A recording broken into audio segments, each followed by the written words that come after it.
கர்த்தருடைய பரிசுத்த நாமம் மகிமைப்படுவதாக. இந்த நாள் காலை வேளையிலும் கூட தேவனுடைய வார்த்தையை பகிர்ந்து கொள்ளும்படியாக தேவன் எனக்கு கொடுத்த நல்ல தருணத்துக்காக முதலாவது தேவனை அதிகமாய் ஸ்தோத்திரிக்கிறேன். நம்ம எடுத்து ஒரு வசனத்தை வாசிக்கலாம். மத்தேயு எழுதின சுவிசேஷம் 6வது அதிகாரம் 30வது வசனம். விசுவாசிகளே, இன்றைக்கு இருந்து நாளைக்கு அடுப்பிலே போடப்படும் காட்டு புல்லுக்கு தேவன் இவ்விதமாக உடுத்துவித்தால் உங்களுக்கு உடுத்துவிப்பது அதிக நிச்சயம் அல்லவா? ஆமென். அற்ப விசுவாசிகளே, இன்றைக்கு இருந்து நாளைக்கு அடுப்பிலே போடப்படும் காட்டு புல்லுக்கு தேவன் இவ்விதமாக உடுத்துவித்தால் உங்களுக்கு உடுத்துவிப்பது அதிக நிச்சயம் அல்லவா? காட்டு புல்லை பற்றின ஒரு சின்ன உவமையை கர்த்தர் கூறுகிறார்.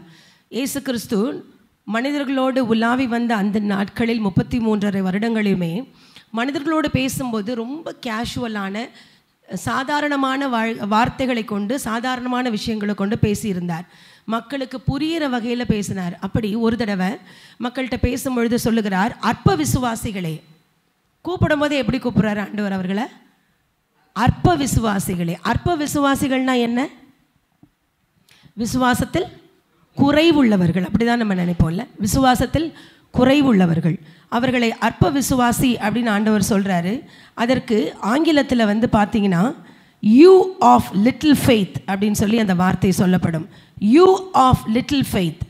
லிட்டில் என்ற வார்த்தை குறைவு என்ற அர்த்தத்தை கொடுக்கிறதா இருக்கிறது. இந்த லிட்டில் அப்படின்ற வார்த்தைக்கு உண்மையான அர்த்தம், ஆண்டவர் சொன்ன விரும்பின அர்த்தம் என்ன அப்படிங்கிறத பற்றி கொஞ்சம் நம்ம டீப்பாக பார்க்கலாம்.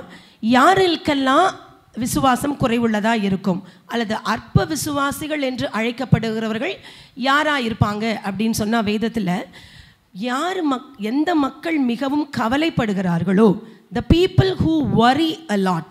அடுத்ததா the people who live in fear.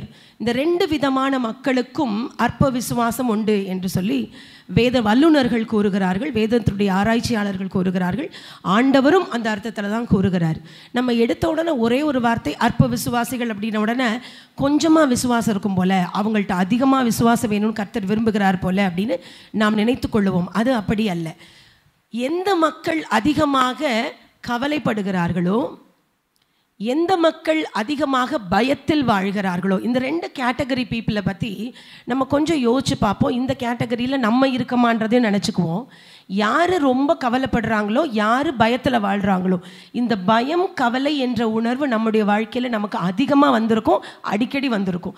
இது இல்லாமல் நாங்கள் இது வரைக்கும் ரட்சிக்கப்பட்ட நாளிலிருந்து இன்னைக்கு வரைக்கும் நான் பயமே இல்லாமல் வாழறேன், ரட்சிக்கப்பட்ட நாள்லேருந்து இது வரைக்கும் நான் கவலையே இல்லாமல் வாழறேன்னு மனிதனும் யாரும் எந்த விசுவாசி எந்த ஊழியக்காரங்களும் சொல்ல முடியாது.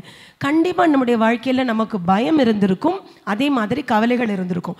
இப்படிப்பட்ட விசுவாசிகள்கிட்ட தான் ஆண்டவர் அப்படிப்பட்ட மக்கள் தான் அற்ப விசுவாசிகள்னு சொல்கிறார். ஏன்னா அற்ப விசுவாசம் என்பது ஹேவிங் லிட்டில் ஃபெய்த் அப்படின்னும் பொழுது that little doesn't matter with quantity, that matters quality. ஆண்டவர் சொல்கிற அர்த்தம் என்னென்னா, கொஞ்சம் விசுவாசம் நிறைய விசுவாசம் இல்லை, கொஞ்சமாக விசுவாசம் நிறைய விசுவாசம் இல்லை.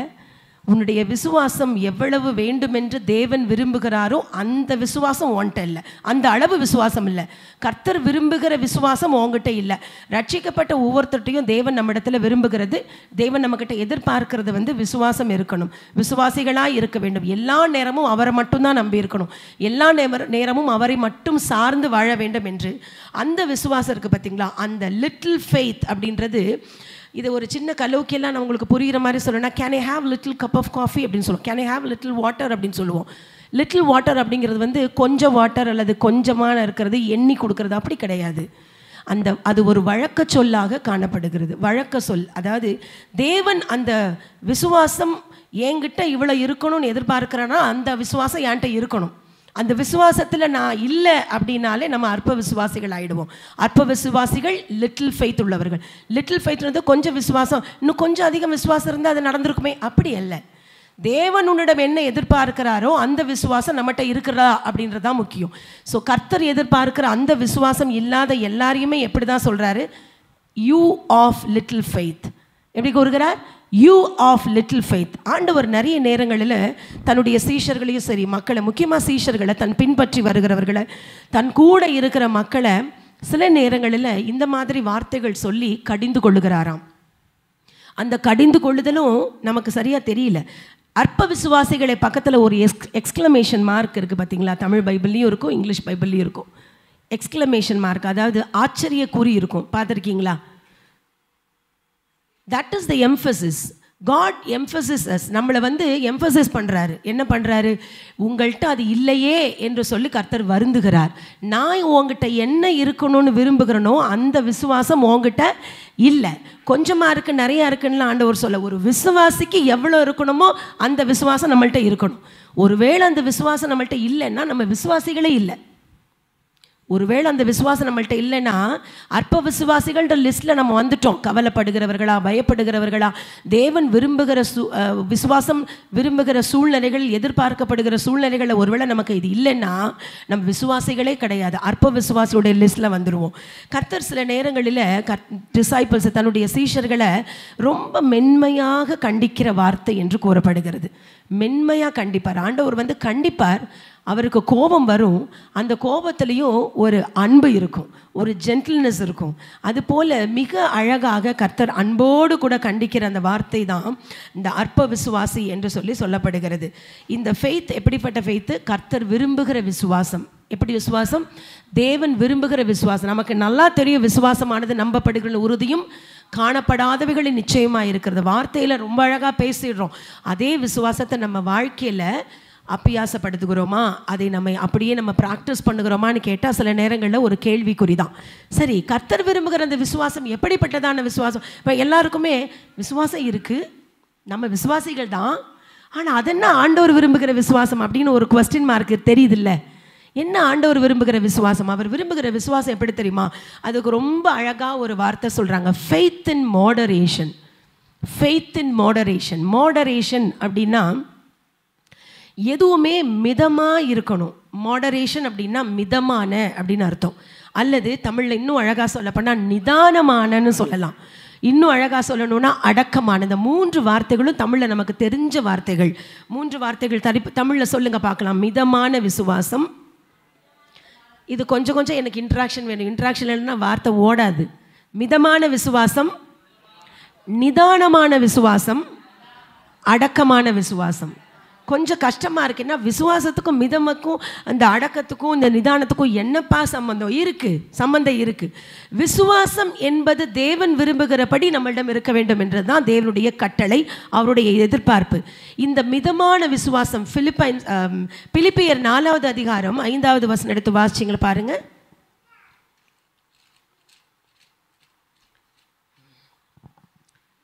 பிலிப்பியர் 4வது அதிகாரம் 5வது வசனம். உங்கள் சாந்த குணம் எல்லா மனுஷருக்கும் தெரிந்திருப்பதாக கர்த்தர் சமீபமாக இருக்கிறார்.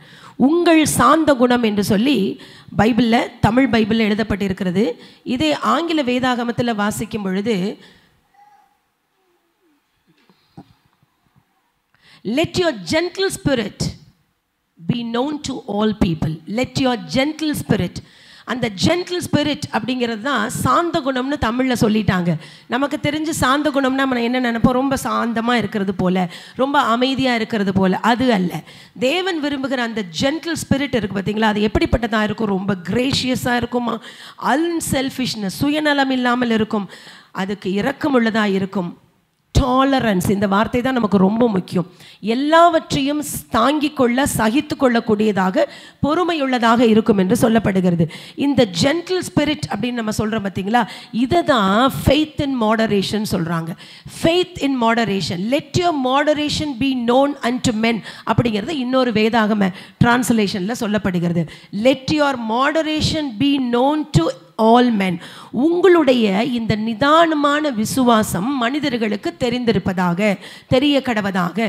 உங்கள் சாந்த குணம் மனிதர்களுக்கு தெரியப்படுவதாக அப்படின்னு சொல்கிறத விட உங்களுடைய அந்த மிதமான அல்லது நிதானமான விசுவாசம் மக்களுக்கு தெரிந்திருப்பதாக. நம்முடைய மிதமான விசுவாசம் அப்படின்றது எப்படி இருக்கணும் அப்படின்னா, ரொம்ப எக்ஸ்ட்ரீம் லெவலில் நம்ம விசுவாசம் அப்படிங்கிறது ப்ராக்டிக்கலாக பார்த்தீங்கன்னா எதுக்கெல்லாம் நம்ம விசுவாசிக்கணும் சொல்லுங்கள்? நம்முடைய குடும்பத்தில், நம்முடைய பர்சனல் லைஃப்பில் நம்முடைய விசுவாசம் எதுக்கெல்லாம் இருக்குது? நம்முடைய விசுவாசம் இந்த மாதம் கர்த்தர் எனக்கு எந்த குறைவும் இல்லாமல் பொருளாதாரத்தில் நடத்துவார் என்ற விசுவாசம் அது எல்லாருக்கும் இருக்கும்ல.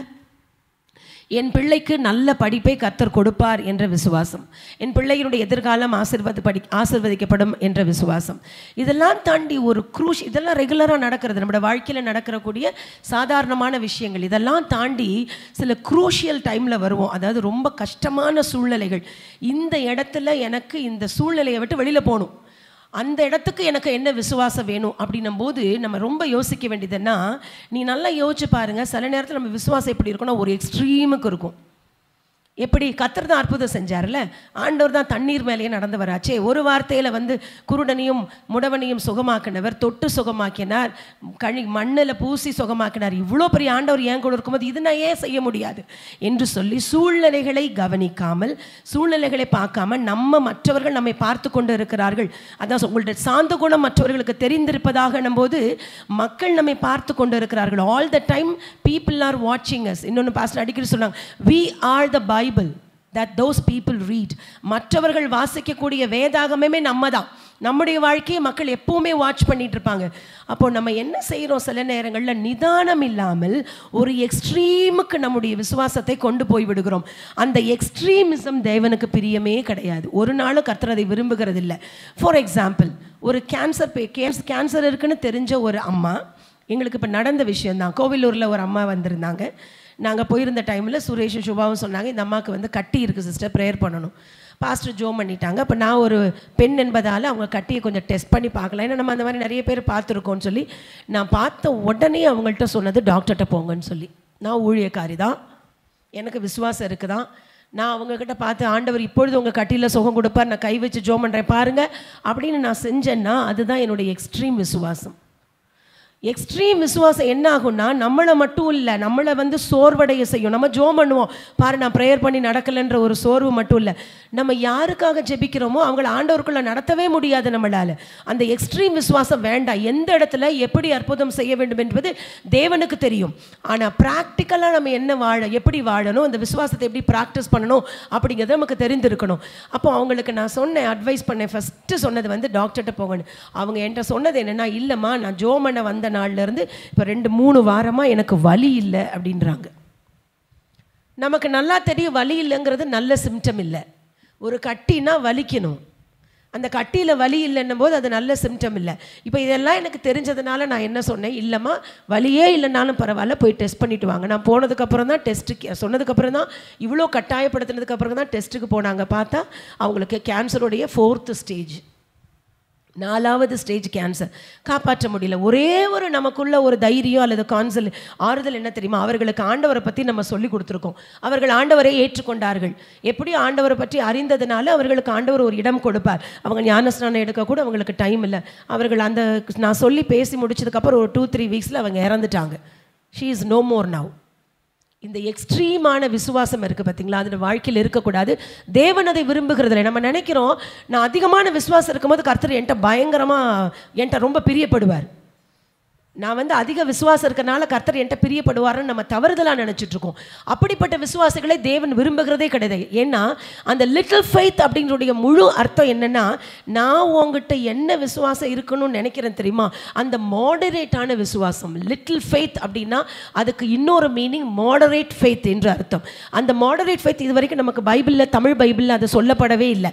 நம்ம இந்த மாதிரி டிரான்ஸ்லேஷன்ஸ்லாம் படிக்கும் பொழுது இதை கர்த்தர் என்ன ஆண்டவர் அற்ப விசுவாசின்னு சொல்லிட்டாரு, அப்போ அவர் என்ன எதிர்பார்க்கிறாருன்னு நம்ம டீப்பாக ஸ்டடி பண்ணும்பொழுது தான் தெரியுது.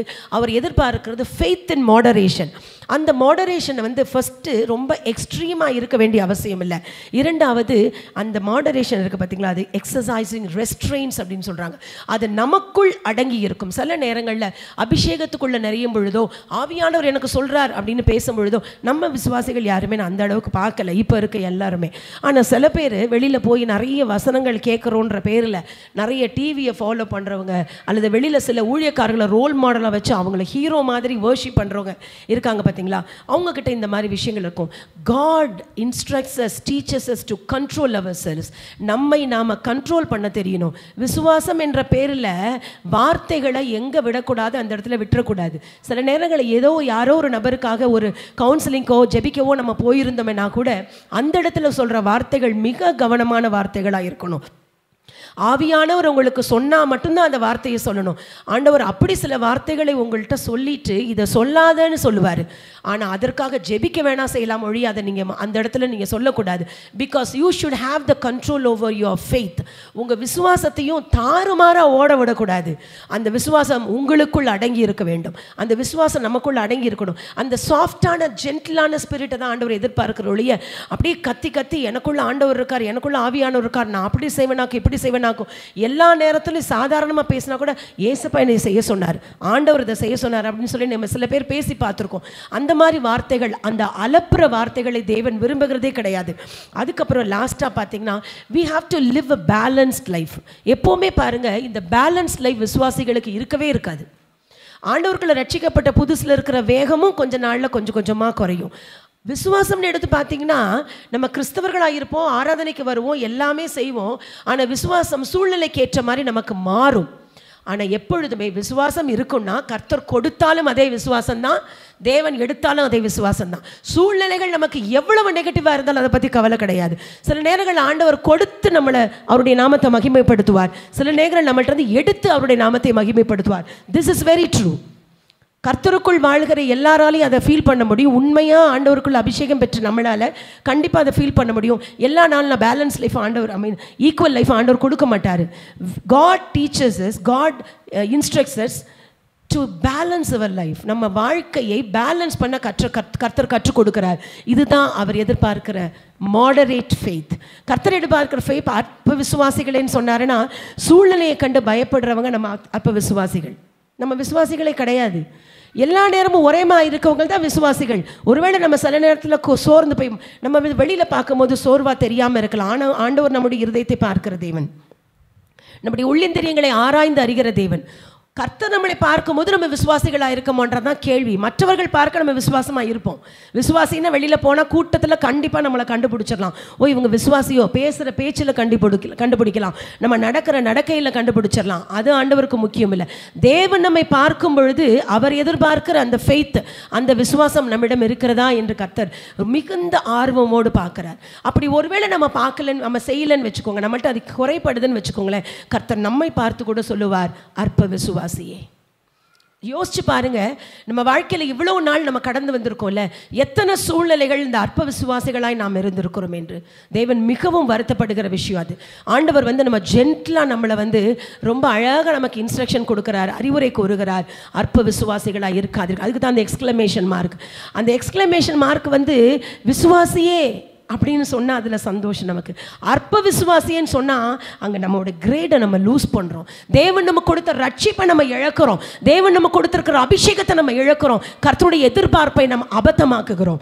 தேவன் நம்ம எதிர்பார்க்கும் பொழுது அவர் எப்படி எதிர்பார்க்கிறோம், என்ன எதிர்பார்க்கிறாரோ அதே விசுவாசம் நம்மள்கிட்ட இருக்கணும்னு சொல்கிறது அவருடைய விருப்பமாக இருக்கிறது. அப்படி ஒரு வாழ்க்கை வாழணும். அதெல்லாம் தாண்டி ஒரு டிசிப்ளின்ட் லைஃப் கர்த்தர் நம்மள்கிட்ட எதிர்பார்க்கிறார். ஒழுக்கமான வார்த்தை. ஒழுக்கம் அப்படின்னும் போது சின்ன பிள்ளைங்களுக்கு தானே ஒழுக்கம். எப்போ பார்த்தாலும் பிள்ளைங்களை ஒழுக்கமாயிரு. டீச்சராக இருந்தாலும் சரி, பேரண்டாக இருந்தாலும் சரி, இந்த ஒழுக்கம் அப்படிங்கிற வார்த்தையை நம்ம பிள்ளைங்களுக்கு மட்டும் தான் யூஸ் பண்ணிட்டு இருக்கோம். நிச்சயமாக இல்லை. அந்த ஒழுக்கத்தை கர்த்தர் நம்மிடம் எதிர்பார்க்கிறார். எப்படி ஒழுக்கம்? நேரம், அவருக்கு ஒதுக்கப்பட வேண்டிய நேரம் சரியாக ஒதுக்கப்படணும். நம்முடைய லைஃப்பில் கர்த்தர் கொடுத்துருக்கிற அவ்வளோ ரெஸ்பான்சிபிலிட்டிஸ், பொறுப்புகளையும் சரியாய் செய்யணும். ஒருவேளை நம்ம அந்த பொறுப்பில் தவறுகிறோம் என்றால் நம்ம ஒழுக்கத்தில் மாறுகிறோம் என்று அர்த்தம். அப்போ ஒழுக்கமுள்ள விசுவாசிகளாக இருந்தால் நம்ம நல்ல விசுவாசிகள். ஒழுக்கம் இல்லாமல் இருந்தோம்னா எப்படி விசுவாசிகள் ஆயிடுறோம்? அற்ப விசுவாசிகள் ஆயிரும். The people with little faith. So நம்ம அந்த நிலையை தாண்டி வர வேண்டும் என்பது தேவனுடைய விருப்பம். இந்த மாடரேஷன் ஆஃப் ஃபெய்த், அதாவது ஃபெய்த் இன் மாடரேஷன் அப்படிங்கிறது எல்லா நேரமும் நமக்கு இருக்கணும்னு சொன்னோம். நம்முடைய வாழ்க்கை அப்ஸ் அண்ட் டவுன்ஸ் எப்படி இருந்தாலும் சரி, நம்ம வாழ்க்கையில் எப்படி வாழ்ந்தாலும், சந்தோஷமான நாட்களாக இருக்கலாம், துக்கமான நாட்களாக இருக்கலாம். இப்போ அம்மா சொன்ன மாதிரி சில நேரங்களில் எதிர்பாராமல் கிட்டத்தட்ட 13 நாளாக இவ்வளோ பெரிய கஷ்டம் கர்த்தர் அனுமதித்து இருக்கிறார். இந்த இடத்துல உங்களுடைய விசுவாசம் எப்படி இருக்கிறது தான் ஆண்டவருடைய பார்வை. ஆண்டவர் அப்படி தான் பார்க்குறாரு. அப்படி இருக்கும் பொழுது எந்தெந்த காரியங்களில் நம்ம அந்த விசுவாசத்தை எடுக்கலான்றதுக்கு ஒரு சின்ன எக்ஸாம்பிள் உங்களுக்கு நம்ம சொல்லலாம். அப்போஸ்தலர் நடபடிகள் 19வது அதிகாரம் 36வது வசனம் வாசி.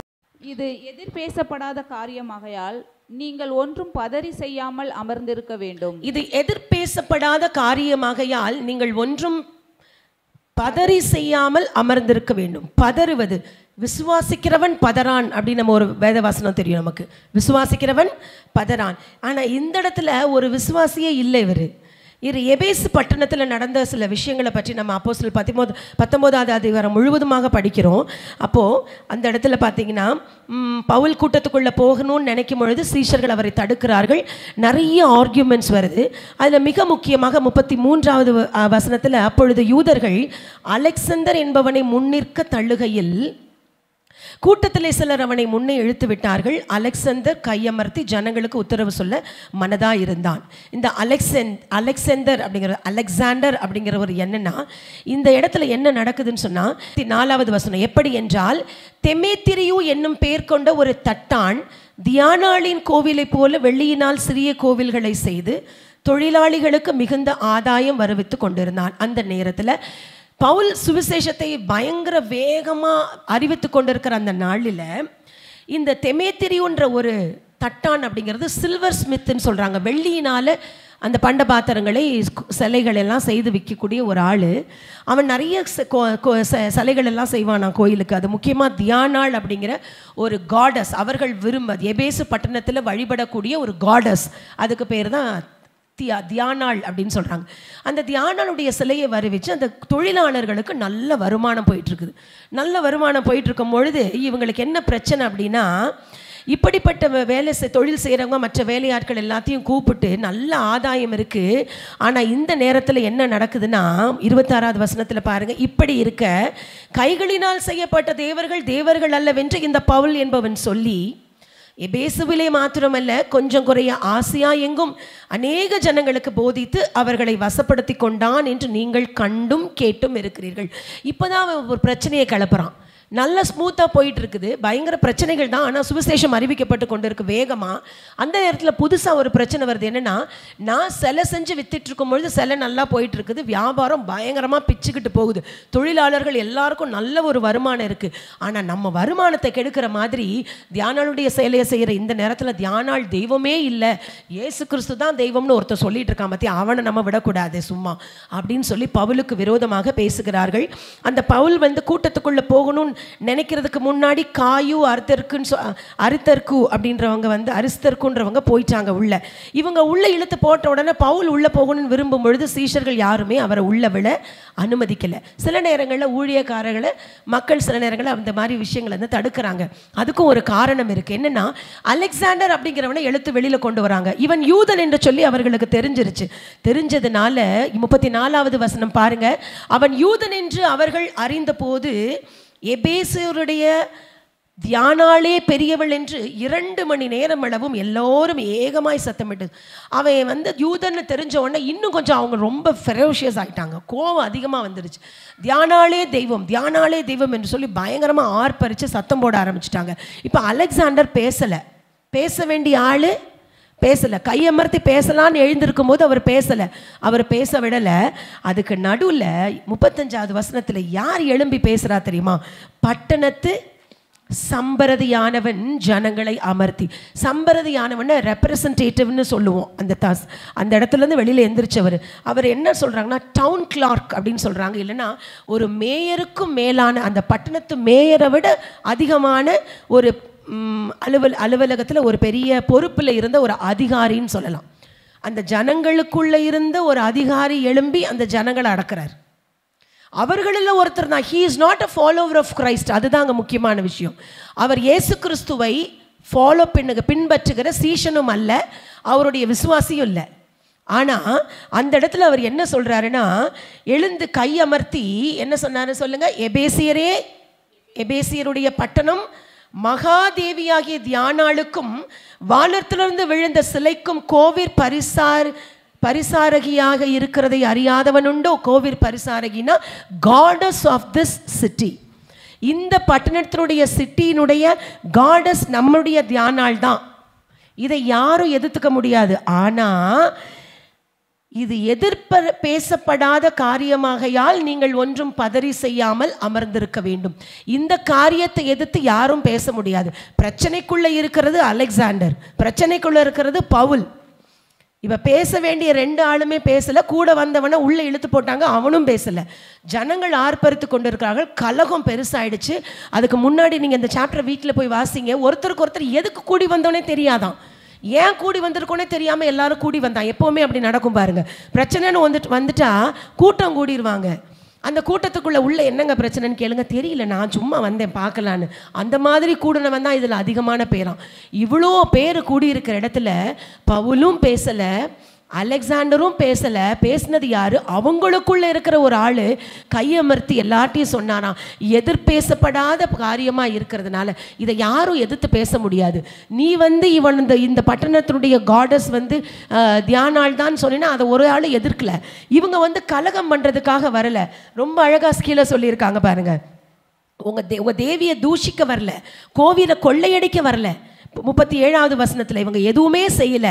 அப்படி இருக்கும்போது ஒருவேளை உங்களுக்குள்ள இவங்கள்ட்ட ஏதாவது ஒரு பிரச்சனை இருக்குன்னா நியாய சங்கத்தில் பேசுவோமா? இப்போ அதை பேசுவது நல்லதல்ல அப்படின்னு சொல்லி சரியான நேரத்தில் எழுந்து அந்த பட்டணத்தினுடைய அந்த சம்பிரதியானவன் கூட்டத்தை அமர்த்துகிறான். இப்போ கவனிங்க, இந்த மாதிரி ஒரு சூழ்நிலை வந்தது அப்படின்னா நம்மளுக்கு முதலாவது என்ன மாதிரி மனநிலை இருக்கும்னு சொல்லுங்க பார்க்கலாம். யோசிச்சு பாருங்க. ஒரு பயங்கர கலகம் வந்துருச்சு. கலகத்தில் நம்ம பேசி தான் ஆகணுன்ற கட்டாயம். ஏன்னா நம்மளுக்காக தான் அங்கே பிரச்சனையே நடக்குது, நம்முடைய ஆண்டவருக்காக தான் அங்கே பிரச்சனையே நடக்குது. நம்ம பேசணும்னு நினச்சா எந்திரிச்சு நின்று பேசலாம். ஆனால் கர்த்தர் அந்த இடத்துல சில நேரங்களில் சில நபர்களை யூஸ் பண்ணுவார். இந்த இடத்துல பட்டணத்தினுடைய மேயரான ஒருத்தனையே யூஸ் பண்ணியிருக்காரு. ஒருவேளை நம்ம இந்த இடத்துல இருந்தோம் என்றால் இந்த சூழ்நிலையை எப்படி கையாளுவோம்? அந்த இடத்துல எனக்கு விசுவாசம் அதிகம், வைராக்கி அதிகம். எலியா செஞ்சார், பாகால் தீர்க்கதரிசிகளுக்கு முன்னாக செஞ்சார், அதெல்லாம் இல்லைன்னு சொல்லல. அப்போ தேவன் அவனை நடத்தின விதமாக சரியான வழியில் நடத்தினார். எல்லா நேரமும் கர்த்தர் நம்மை பேச அனுமதிக்கிறதில்லை. சில நேரங்கள் அமைதியாக தான் இருக்கணும். நம்ம அமைதியாக இருக்கும்பொழுது கர்த்தர் வேறொரு நபரை கொண்டு அந்த சூழ்நிலை அப்படியே சாதகமாய் மாற்றுவார். இது எதிர்பேசப்படாத காரியமாக இருக்கிறதுனால நீ என்ன செய்யாத, பதறி செய்யாத, எதையுமே பதறி செய்யாத. பதறாமல் செய்கிறது தான் விசுவாசம், பதறாமல் இருப்பது தான் விசுவாசம். அப்படிப்பட்ட விசுவாசத்தை தான் தேவன் நம்மிடத்தில் எதிர்பார்க்கிறார். தேவன் எதிர்பார்க்கிற அந்த விசுவாசம் பதறான விசுவாசம், பதறாத நம்பிக்கையான விசுவாசம். அதுக்கப்புறமா நம்ம இதே பிலிப்பியரில் 4வது அதிகாரத்தில் 6வது வசனம் வாசிங்க. நீங்கள் ஒன்றுக்கும் கவலைப்படாமல் எல்லாவற்றையும் குறித்து உங்கள் விண்ணப்பங்களை ஸ்தோத்திரத்தோட கூடிய ஜெபத்தினாலும் வேண்டுதலினாலும் தேவனுக்கு தெரியப்படுத்துங்கள். ஒன்றுக்கும் கவலைப்படாமல், நம்ம ஒன்றுக்கும் கவலைப்படக்கூடாது அப்படிங்கிறது அடுத்த வசனத்தில் அப்படியே தொடர்ந்து ஆண்டவர் சொல்றார். அற்ப விசுவாசிகளை, மத்தேயு 6வது அதிகாரத்தில் பார்த்தீங்கன்னா, அற்ப விசுவாசிகளே, இன்றைக்கு பூத்து நாளைக்கு அடுப்பில் போகிற புல்லுக்கு தேவன் உடுத்து வைக்கிறார் எல்லாம் சொல்லி முடிச்சுட்டு 31வது வசனத்தில், ஆகையால் எண்ணத்தை உண்போம், எண்ணத்தை குடிப்போம், எண்ணத்தை உடுப்போம் என்று கவலைப்படாது இருங்கள். இந்த விசுவாசத்துக்கும் கவலைக்கும் நிறைய ரிலேஷன் இருக்குன்னு சொன்னோம் இல்லையா? கவலைப்படுகிறோம், நிறைய நேரங்களில் கவலைப்படுறோம். நம்ம வாழ்க்கையில் என்ன சாப்பிட போகிறோம், என்ன உடுத்த போகிறோம், என்ன செய்ய போகிறோம், நாளைக்கு என்ன செய்ய போகிறோம், இந்த பிரச்சனைக்கு என்ன முடிவு பண்ண போகிறோன்ற கவலைகள்லாம் இருக்குது பார்த்தீங்களா? இந்த கவலை தேவனுக்கு விருப்பமான கவலை அல்ல. அதுக்கு பதிலாக தான் ஆண்டவர் அங்கே சொல்கிறாரு, டு நாட் பி வரி, டு நாட் பி ஆன்ஷியஸ். அதுக்கு பதிலாக என்ன பண்ண சொல்ற, ப்ரேயரோட, சப்ளிகேஷன்ஸோட ஆண்டவர்கிட்ட நீ என்னெல்லாம் நினைக்கிறியோ அவை எல்லாவற்றையும் கூறு அப்படின்னு ஆண்டவர் சொல்லியிருக்காரு. இந்த இடத்துல கவலைப்படுகிறது அப்படின்றது நமக்கு பிரியமானதோ நமக்கு ஏற்றதோ இல்லை அப்படின்னு சொல்லிட்டோம். அதே நேரத்தில் இதெல்லாம் யாரு கவலைப்படுகிறாரா? 32வது வசனத்தில் பாருங்க, மத்தேயு 6ல், இவைகளை எல்லாம் யார் செய்றா? அஞ்ஞானிகள் நாடி தேடுகிறார்கள், அஞ்ஞானிகள் நாடி தேடுகிறார்கள். அப்புறம் இவைகளெல்லாம் உங்களுக்கு வேண்டியவைகள் என்று உங்கள் பரமபிதா அறிந்திருக்கிறார். கவலைப்படுவது நம்முடைய வேலை இல்லை. யாரோட வேலை? அஞ்ஞானிகளுடைய வேலை. இந்த இடத்துல அஞ்ஞானிகள் அப்படின்னா நம்ம பொதுவாக ஞானிகள் அப்படின்னா ஞானவான்கள், அஞ்ஞானிகள்னா முட்டாள்கள் அப்படின்னு நம்ம நினச்சிக்கிறோம். இல்லை, கர்த்தர் இடத்துல யாரை மீன் பண்ணுகிறார் என்றால் ஜென்டைல்ஸ், அதாவது புறஜாதிகள், தேவனை அறியாதவர்கள். தேவன் யூதருக்கு மட்டும்தான் வந்தார். பட் தேவன் யூதருக்குள் வந்திருக்கும் பொழுது அப்போது அவர் கூட நிறையா புறஜாதிகள் வந்துட்டு இருந்தாங்க இல்லையா, சேர்ந்து கொண்டு இருந்தாங்கல்ல. அவர்களை அதற்காக கூட இருக்கிறவங்கள சொன்னாங்கன்னு இல்லை, புறஜாதிகளுடைய பழக்கமே அதுதான். ஏன்னா they did not know who is God. As per Jesus Jews know who is God. அவர் தான் தேவன் என்பதை யூதர்கள் அறிந்திருக்க வேண்டும். ஆனால் அவர் புறஜாதிகளுக்கும் தேவனாய் வந்தார் இல்லையா? அப்போ தான் சொல்லுகிறார், இந்த அஞ்ஞானிகள் என்பவர்கள் ஜென்டைல்ஸ் என்று கூறப்படுகிறது. அவர்கள் தான் பேகன், அதாவது ஜூ அல்லாதவர்கள், யூதர் அல்லாதவர்கள். அவர்கள் தேவனை அறியாதவர்கள், முக்கியமாக உண்மையான தேவன் யார் என்பதை அறியாதவர்கள். இந்த யூதர்கள் புறஜாதிகளோடு தான் இருந்தாங்க. அந்த டைமில் யூதர்கள் புறஜாதிகளை எப்படி சொன்னாங்களாம்? தே ஆர் அன்க்ளீன் அப்படின்னு சொன்னாங்களாம். என்ன சொன்னாங்களாம்? அன்க்ளீன். அவர்கள் சுத்தம் இல்லாதவர்கள். இன்னொன்று அவங்க சொல்கிறது என்னென்னா, தே கால் தெம் டாக்ஸ். கொஞ்சம் கஷ்டமாக இருக்குது கேட்குறதுக்கு. நம்மளும் புறஜாதிகளில் ஒரு ஆள் தானே. அவர்கள் யூதர்கள் சொன்னாங்களாம், அந்த புறஜாதிகளை டாக்ஸ் என்று சொல்லி அழைப்பார்களாம். அதுக்கப்புறம் அன்சர்கம்சைஸ்டுன்னு சொல்லுவோம், விருத்த சேதனம் இல்லாதவர்கள் அவர்கள்னு சொல்லி. நம்மளை மதிக்கவே மாட்டாங்க யூதர்கள். புறஜாதிகளான நம்மை அவர்கள் மதிக்க மாட்டார்கள். அதை தான் ஆண்டவர் சொல்கிறார், புறஜாதிகள் போல நீங்கள் இப்படி இருக்காதீர்கள். Those who did not know God, தேவனை அறியாதவர்கள் இருக்கிறது போல நீங்கள் இருக்காதீங்க. அவங்க தான் தேடுவாங்க, என்னத்தை உண்போம், என்னத்தை குடிப்போம், என்னத்தை உடுத்துவோம் என்ற தேவையில்லாத விஷயங்களுக்காக கவலைப்படுவார்கள். நீங்களோ கவலைப்படாமல், பிலிப்பியரில் வாசித்தோமே, ஒன்றுக்கும் கவலைப்படாமல் எல்லாவற்றையும் ஸ்தோத்திரத்தோட கூடிய ஜெபத்தோடும் வேண்டுதலோடும் விண்ணப்பத்தோடும் யாருக்கு தெரியப்படுத்தணுமா? தேவனுக்கு தெரியப்படுத்த வேண்டும்.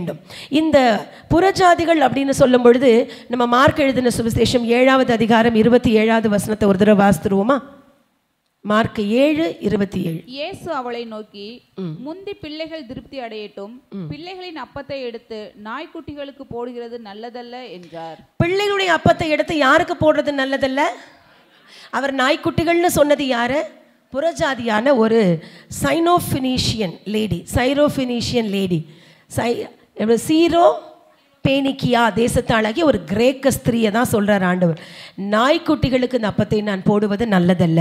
ஸோ அந்த நேரத்தில் ஜென்டைல்ஸ் அப்படின்னு சொல்கிறது, நாய்க்குட்டிகள் என்று சொன்னது யாருன்னா தேவனை அறியாதவர்கள். ஆனால் அப்படிப்பட்ட கிரேக்க ஸ்திரீக்கும் ஆண்டவர் நியாயம் செய்தார் இல்லையா? கண்டிப்பாக செய்வார். அதே போல தான் இந்த ஜென்டைல் உமனே என்ன செஞ்சாங்க? ஆண்டவர்கிட்ட போய் தொந்தரவு பண்ணாங்க. She keeps on disturbing God. ஆண்டவர்கிட்ட கேட்டு அவங்கள்ட்ட வேணுங்கிறத வாங்கிட்டாங்க. ஆனால் நம்ம அப்படி இருக்கக்கூடாது. அஞ்ஞானிகள் போல நீங்கள் இருக்காதீங்க.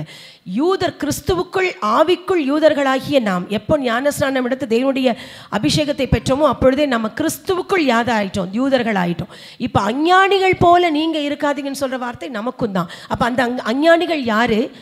புறஜாதிகள், தேவனை அறியாதவர்கள் கவலைப்படலாம். ஆனால் நம்ம என்ன செய்யக்கூடாது? அதை பற்றி கவலைப்பட வேண்டிய அவசியம் இல்லை. கொர்னேலியுஸ்னு சொல்லி ஒரு மனிதனை பற்றி நம்ம அப்போஸ்தலர் நடவடிக்கைகளில் படிப்போம். அவர் தான் முதல் புறஜாதியாரான முதல் ஆள், கிறிஸ்துவுக்குள் கிறிஸ்தவனாய் மாறின ஒரு ஆள். அவர் தான் கொர்னேலியுஸ். ஸோ நம்முடைய ஃபோர்ஃபாதர் யாருன்னா கொர்னேலியுஸ். நம்முடைய ஃபோர்ஃபாதர் யாரு? புறஜாதிகளான நமக்கு ரெப்ரசன்டேட்டிவாக முதலாக இயேசுவை ஏற்றுக்கொண்டு கிறிஸ்தவனாய் மாறினது கொர்னேலியுஸ் என்பவர். இப்போ அவருடைய வழியில் பின்பற்றி ஆண்டவருக்குள்ள விசுவாசத்தில் கட்டப்பட்ட நாம கவலைப்படுவது தேவனுக்கு பிரியமே கிடையாது. To not be anxious. ரொம்ப அழகாக சொல்றார், கவலைப்படாதிருங்கள். இந்த கவலை என்ற விஷயம் பார்த்தீங்கன்னா, முதல்ல நம்ம சொன்ன பார்த்தியா, லிட்டில் ஃபெய்த் உள்ளவர்கள் என்ன செய்வாங்களாம்? கவலைப்படுவார்கள். பார்த்தோமா? பயம் உள்ளவர்கள் அந்த அற்ப விசுவாசிகளுக்குள்ளே வருவாங்க. ஸோ நம்ம கவலைப்பட்டோம்னா நம்ம மறுபடியும் எங்கள் லிஸ்ட்டுக்கு போகிறோம்? அற்ப விசுவாசிகள்ன்ற லிஸ்ட்டுக்கு போயிடுவோம். ஸோ கர்த்தர் விரும்புகிறது அதுவல்ல. தேவன் நம்மிடத்தில் அப்படிப்பட்ட ஆவியை விரும்பவே இல்லை. அது மட்டும் இல்லை, எல்லா சூழ்நிலைகளிலும் நம்முடைய ஸ்பெசிஃபிக் ரிக்வெஸ்ட், இங்கிலீஷில் ரொம்ப அழகாக இருக்கும் அந்த பிலிப்பியரோட வசனங்கள், நான் வாசிக்கிற பாருங்க. Do not be anxious or worried about anything, but in every circumstance and situation, by prayer and petition with thanksgiving, continue to make your specific request known to God. உங்களுக்கு என்னெல்லாம் காரியங்கள் தனிப்பட்ட பிரகாரமாக ஆண்டவர்கிட்ட தெரியப்படுத்தணும்னு நினைக்கிறீங்களோ, அல்லது ரொம்ப கஷ்டப்பட்டுட்டு இருக்கீங்களோ, ரொம்ப கவலைப்பட்டுட்டு இருக்கீங்களோ, அவ்வளோ வார்த்தைகளை கர்த்தர் யார்கிட்ட தெரியப்படுத்த சொல்லுகிறார்? அவரிடம் தெரியப்படுத்த சொல்லுகிறார். ஸோ கவலைப்படுவர்களுக்கு ஒரே ஒரு ஆறுதல் நம்ம ஆண்டவராகிய தேவன் மட்டுமே. கர்த்தர் விரும்புகிற காரியம் என்னன்னா, இப்படிப்பட்ட விசுவாசம் நம்மள்கிட்ட இருந்துச்சுன்னா கவலைகளை ஈஸியாக நம்ம ஆண்டவர்கிட்ட சொல்லிடுவோம். அப்போ நம்ம பேலன்ஸ் லைஃப்க்கு வந்துடுவோம். கவலைகளை ஆண்டவர்கிட்ட சொல்லிட்டோம்னா நம்ம ஈஸியாக எங்கே வந்துடும்? ஃபெய்த் இன் மாடரேஷன் வந்துடும். அந்த எக்ஸ்ட்ரீம் ஃபெய்த் கிடையாது. சொல்ல வேண்டியதை சொல்லிட்டு செய்ய வேண்டிய காரியத்தை நீட்டாக செஞ்சுட்டு போயிட்டே இருக்கலாம். பிலிப்பியர் 4வது அதிகாரம் 7வது வசனம் திருப்பி வாசிங்க, அதுக்கு கீழே உள்ள வசனத்தை. அப்பொழுது எல்லா புத்திக்கும் மேலான தேவ சமாதானம் உங்கள் இருதயங்களையும் உங்கள் சிந்தைகளையும் கிறிஸ்து இயேசுவுக்குள்ளாக காத்துக்கொள்ளும். எல்லா புத்திக்கும் மேலான தேவ சமாதானம். எப்பொழுது நம்ம கவலைகளை ஆண்டவற்றை வச்சிடறோமோ அப்போமே தேவனுடைய சமாதானம் நம்முடைய இருதயத்தை ஆட்கொள்ளும். இதுதான் ஆண்டவர் கொடுத்திருக்கிற பெரிய வசனம். இந்த மத்தேயு 33வது அதிகாரம் அப்படியே ஒரு பேரலல் ஸ்டடி பண்ணலாம். 33வது வசனம் பாருங்க. முதலாவது தேவனுடைய ராஜ்யத்தையும் அவருடைய நீதியையும் தேடுங்கள், அப்பொழுது இவைகள் எல்லாம் உங்களுக்கு கூட கொடுக்கும். இந்த வசனம் நமக்கு எப்பவும் ரொம்ப பழக்கமான வசனம். என்ன தேடணும்? தேவனுடைய ராஜ்யத்தையும் அவருடைய நீதியையும் தேடணும்.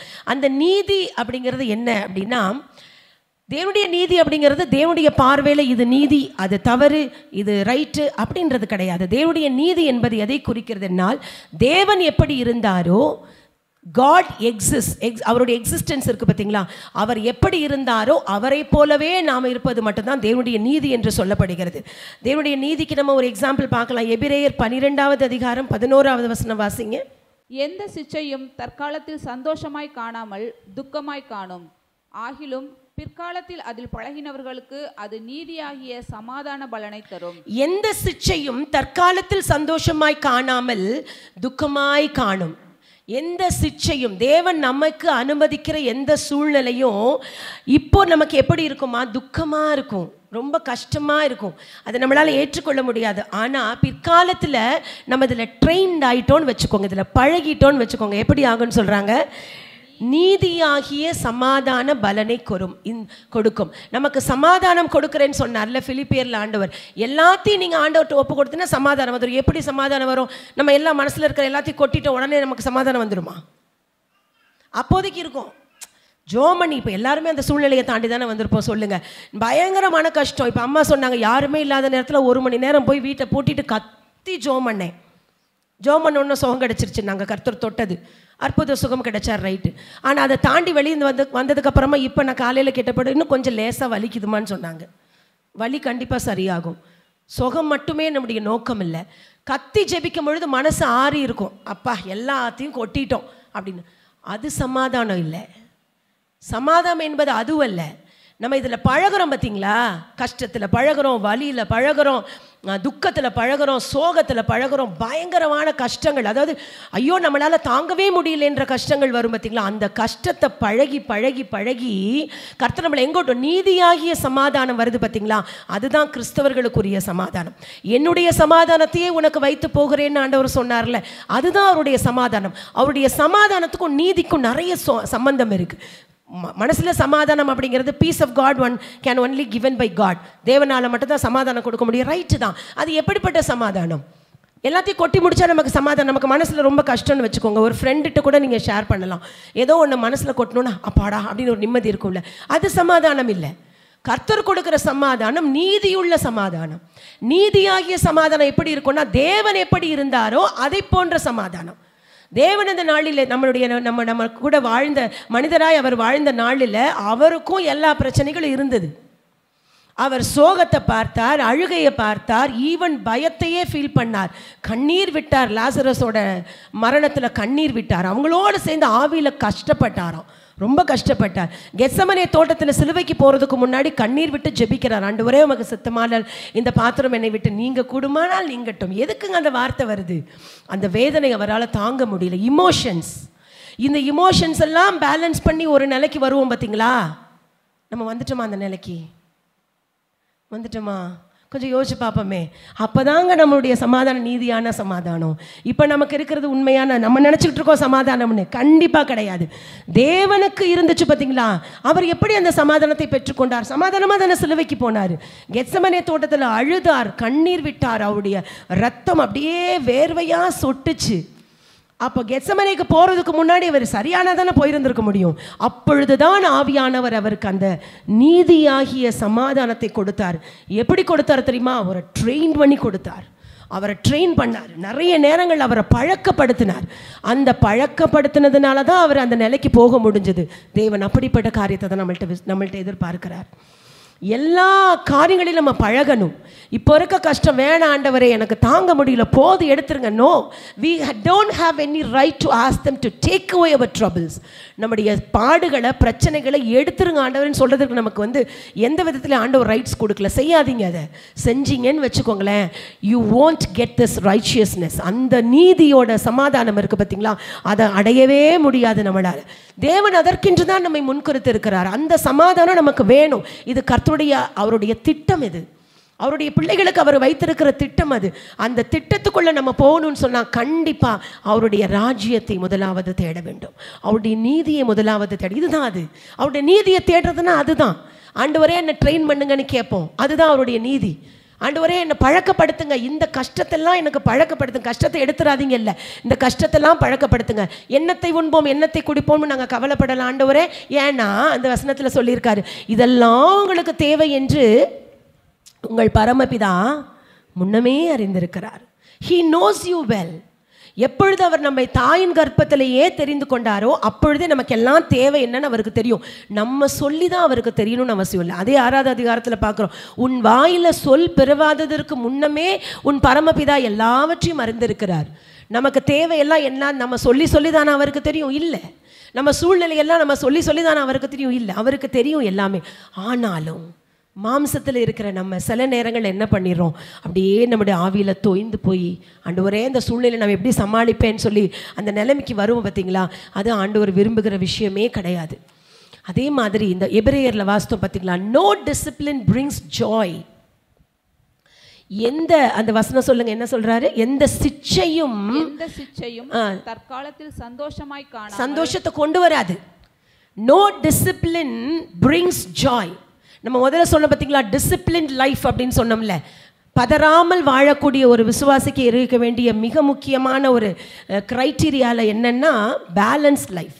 எல்லாவற்றையும் நம்ம வந்து சரியாக பேலன்ஸ் பண்ண தெரிஞ்சிருக்கணும்ல. அந்த பேலன்ஸ் பண்ண தெரிகிற லைஃப்பை தான் டிசிப்ளின் லைஃப்னு சொன்னோம்.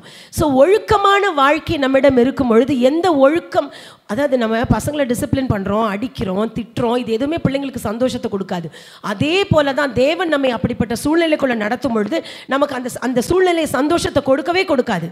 எந்த சிச்சையும் தற்காலத்தில் சந்தோஷமாக இருக்காமல் எப்படி தான் இருக்கும், துக்கமாக தான் இருக்கும், சேடாக தான் இருக்கும். ஆனால் அந்த சேடு, அந்த பெயின், இதெல்லாம் என்ன பண்ணுமா, நம்மளை ட்ரெயின் பண்ணுது. எதுக்காக? அந்த பீஸ்ஃபுல் ஃப்ரூட் ஆஃப் ரைச்சியஸ்னஸ் இங்கிலீஷில் சொல்லப்பட்டிருக்கு. இதை ட்ரெயின் பண்ணது எதுக்குன்னா, to yield the peaceful fruit of righteousness. நீதியினுடைய சமாதான அந்த பலன் இருக்குது பார்த்தீங்களா, அந்த பலனை அடைவதற்கென்றே கர்த்தர் நம்மை இப்படி பழக்கப்படுத்தி கொண்டிருக்கிறார். தேவன் நம்மை பழக்கப்படுத்தி கொண்டு இருக்கிறார். இதை நமக்கு தெரிஞ்சிருச்சு அப்படின்னா முதலாவது தேவனுடைய ராஜ்யத்தை நம்ம தேடுவோம். தேவனுடைய ராஜ்யம் என்பது கிங்டம் ஆஃப் காட். அவரை தேடுவதே அவருடைய ராஜ்யத்தை தேடுவது.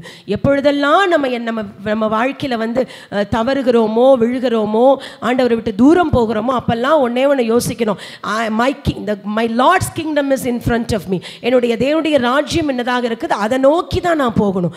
தேவனுடைய ராஜ்யத்தை முதலாவது வைக்கிறது மட்டும் இல்லை, அவருடைய நீதியாகி அந்த சமாதானத்தை நம்ம தொடர்ந்து போய்கொண்டே இருந்தோம்னா ஆண்டவர் நம்மை கண்டிப்பாக அந்த லைஃப் எப்படி போகுமா, அவரோட வாழ்க்கை மாதிரியே போகுமா. அவரோட வாழ்க்கை அந்த லைஃப் வித் காட், தேவனோடு உள்ள வாழ்க்கை தேவனை போலவே வாழ்க்கையாய் மாறும். தேவனுடைய வாழ்க்கை எப்படி கெத்சமனே தோட்டத்தில் தன்னை முழுமையாய் ஒப்பு கொடுத்து அதிலிருந்து ஜெயித்து தேவனுடைய ஆவியானுடைய பலனை அவர் பெற்றுக்கொண்டு எப்படி சிலுவைக்கு நேராய் தைரியமாய் போனாரோ, எப்படி போனார், சமாதானத்தோடு, நீதியுள்ள சமாதானத்தோடு போனாரோ, அதே நீதியுள்ள சமாதானத்தை தேவன் நமக்கும் வைத்திருக்கிறார். அந்த மத்தேயு 6வது அதிகாரத்தில் மறுபடியும் வருவோமா, முதலாவது தேவனுடைய ராஜ்யத்தையும் அவருடைய நீதியும் தேடுங்கள், அப்பொழுது இவைகளெல்லாம் உங்களுக்கு கொடுக்கப்படும். அப்பொழுது நம்ம எதுக்கெல்லாம் கவலைப்பட்டோமோ அது எல்லாம் கொடுக்கப்படும். கேட்டவொன்னு கொடுக்கப்பட மாட்டாது. நம்ம அழுதவொன்னு கொடுக்கப்பட மாட்டாது. ப்ரேயர் சப்ளிகேஷன் கொடுக்குறோம்ல, உடனே கொடுக்குறேன்னு சொல்லலை அவர்.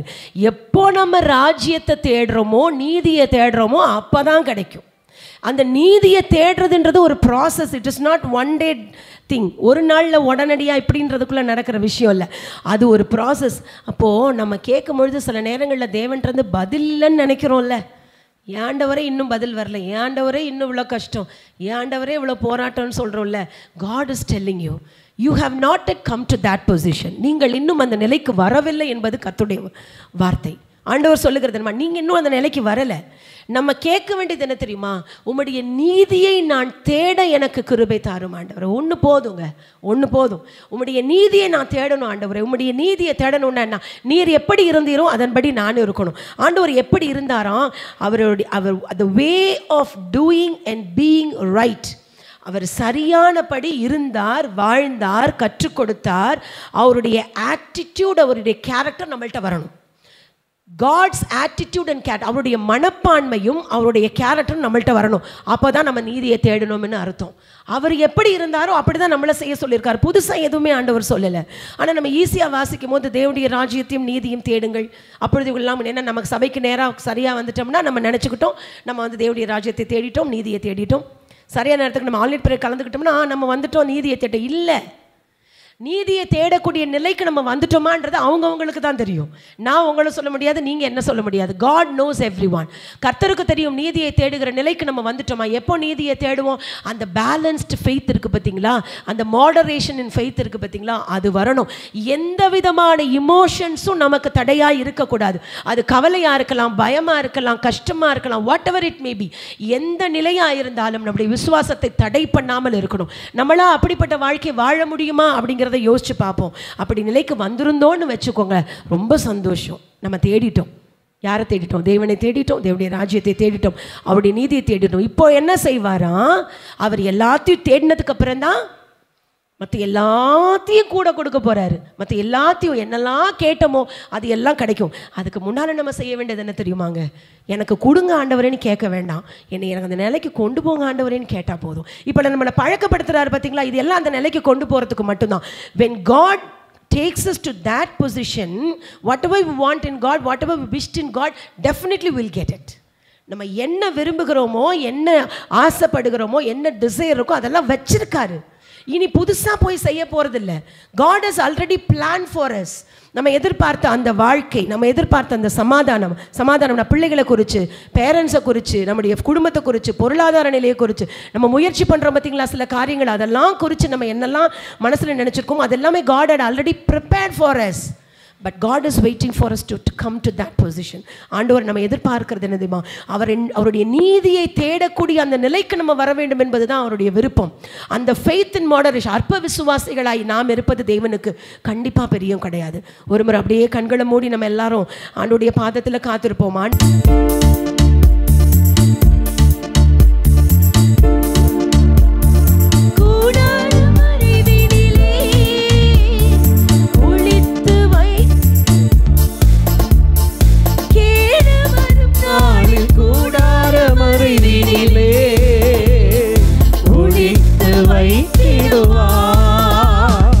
கண்மலையின் மேல் உயர்த்தி நிறுத்திடுவார், கண்மலையின் மேல் உயர்த்தி நிறுத்திடுவார். கலக்கம் எனக்கில்லை, அல்லேலூயா, கலக்கம் எனக்கில்லை. நாளைய தினத்தை குறித்து பயமில்லை. நாதன் இயேசு எல்லாம் பார்த்துக் கொள்வார், எல்லாம் பார்த்துக் கொள்வார். நாளைய தினத்தை குறித்து பயமில்லை. நாதன் இயேசு எல்லாம் பார்த்துக் கொள்வார், எல்லாம் பார்த்துக் கொள்வார். கர்த்தரிடத்தில் ஒன்றை நான் கேட்டேன், அதையே நாடுவேன்.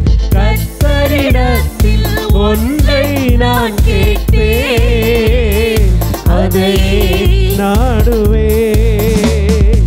வாழ்நாளெல்லாம் அவரின் பிரசன்னத்தில், வாழ்நாளெல்லாம் அவரின் பிரசன்னத்தில் வல்லமை பெற்றிடுவேன். அல்லேலூயா, வல்லமை பெற்றிடுவேன். நாளைய தினத்தை குறித்து பயமில்லை.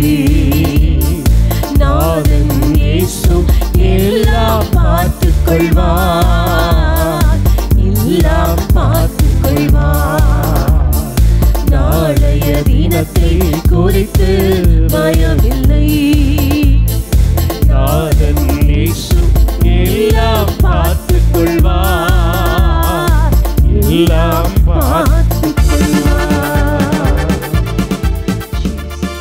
ஜெபிப்போம்.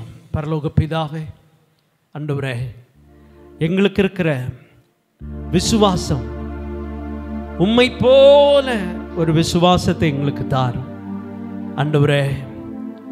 உம்மை போல நாங்கள் மாற கர்த்தர் எங்கள் ஒவ்வொருவருக்கும் உதவி செய்யும்படியாய் ஜெபிக்கிறோம் ஆண்டவரே. அப்பா, நாங்கள் எங்களுக்கு எந்த அளவு விசுவாசம் தேவையோ உம்மீது உள்ள அந்த நம்பிக்கை அந்த அளவு எங்களுக்கு தரும்படியாய் நாங்கள் ஜெபிக்கிறோம். தகப்பன் தாமே, உம்முடைய வார்த்தைகளை கொண்டு நீர் எங்களோடு பேசினீர். நாங்கள் தொடர்ந்து ஆண்டவரே உமக்கு பின் செல்ல அப்பா, நீர் ஒன்றுக்கும் கவலைப்படாமல் எல்லாவற்றிற்கும் உம்மை நோக்கி பார்க்கும்படி கர்த்தர் எங்களுக்கு வார்த்தை தந்தீர் ஆண்டவரே. எங்களுக்குள்ள அந்த விசுவாசம் இருக்கும்போது நாங்கள் கவலைப்பட மாட்டோம், பயப்பட மாட்டோம், எதை குறித்தும் நாங்கள் கலங்குவதில்லை. அப்பா, இந்த காலை வேளையில் உம்முடைய வார்த்தை கேட்ட ஒவ்வொரு பிள்ளைகளையும் கர்த்தர் நீ தொடுவீராக. அவர்களுடைய விசுவாசம் ஆண்டவரே உம்மை நீர் எதிர்பார்க்கிற அந்த அளவிற்கு கர்த்தர் அவளுக்கு தரும்படியாய் நாங்கள் ஜெபிக்கிறோம். விசுவாசத்தின் அளவு அல்ல ஆண்டவரே, அதனுடைய தரம் ரொம்ப முக்கியம் ஆண்டவரே. அப்படிப்பட்ட தரமான ஒரு விசுவாசத்தை கர்த்தர் எங்களுக்கு தரும்படியாய் ஜெபிக்கிறோம். நம்முடைய பிள்ளைகள் ஆண்டவரே வல்லமை மேல் வல்லமை பெற்று உமக்காக ஓட கர்த்தர் அவர்களை பலப்படுத்தும்படியாய் ஜெபிக்கிறோம் ஆண்டவரே. அவருள்ள நாட்களில் ஆண்டவரே உமக்கு சாட்சியாய் வைராக்கியமாய் நிற்க கர்த்தர் எங்களை ஒவ்வொருவரையும் பலப்படுத்துவீராக. வந்திருக்கிற ஒவ்வொரு பிள்ளைகளையும் கர்த்தர் ஆசீர்வதியும். உம்முடைய மேலான கிருபை அவர்களை தாங்கட்டும்.